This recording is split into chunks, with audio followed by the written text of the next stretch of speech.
Hello, this is Phil Simborg for the USBGF with a very simple, easy, typical bear-in position. You're bearing in your red, you're bearing in against a 1-3 back game, and you have to bring these two checkers in, and you really have two choices. You're not going to leave a checker outside that might get hit, so you're going to bring them both in. You can either bring them both into the 5 point, put the 5 and the 4 here on the 5 point, or you can spread them out. You can bring this checker in 4 to the 6 point and this checker in 5 to the 4 point. Which would you do? Does it matter? Give it some thought. Okay, it matters a lot, and the right play is to bring them both in to the 5 point. And you can see it's about a 7% error not to. So why is it right to put them on the 5 point? And why is it important to know this play and the logic behind it? It's important because, again, it's a 7% error. It can cost you a lot of games and gammons. And also, plays like this are not uncommon. And it comes up in many different kinds of positions when you're bearing in. What's the logic? What's the reasoning? Well, take a look at the next rolls. What can you not play from the 6 point? That's the next point you want to clear. You don't want to have to clear points out of order and leave gaps. For example, if you were to clear the 5 point first, you're going to start immediately having problems with ones. So you'd like to clear the 6 point first.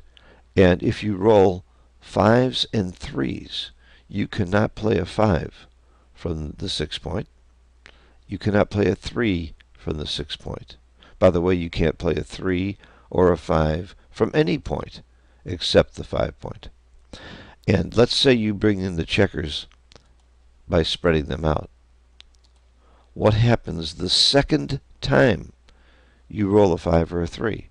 Unless it's a 5-1 or a 3-1 or just the right number with it, you may well be leaving a blot. And even if you get lucky on the second time and you roll a combination that clears it, like a 5-1, or well, of course you could play a 5-1 from there, or maybe a 5-3, then you're leaving a gap. But with the right play, you can play 5s and 3s to your heart's content. This doesn't just apply to bearing off. When you're bearing in, look at the last point you have to bring in and see what numbers you can't play from that point, and stack the checkers on the points where you give yourself more of those numbers to play. Very simple concept, will end up winning a lot more games for you. Players that don't know this and don't examine their plays often make the other play 2 plays later. They leave a blot, they get hit, and they think how unlucky they were.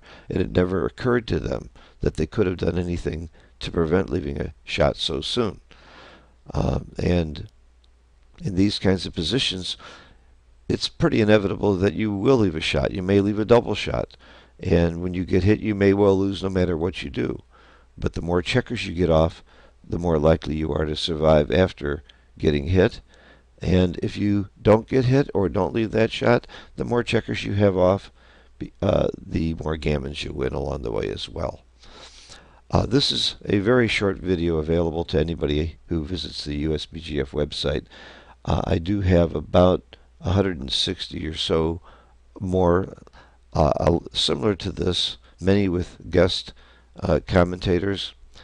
Some of the better players and teachers in the world have joined me, and they're all free. And you can go back and look at all of them. All you have to do is join the USBGF if you're not already a member. It's one of the many benefits of membership. And take a look at our website. There's a lot more.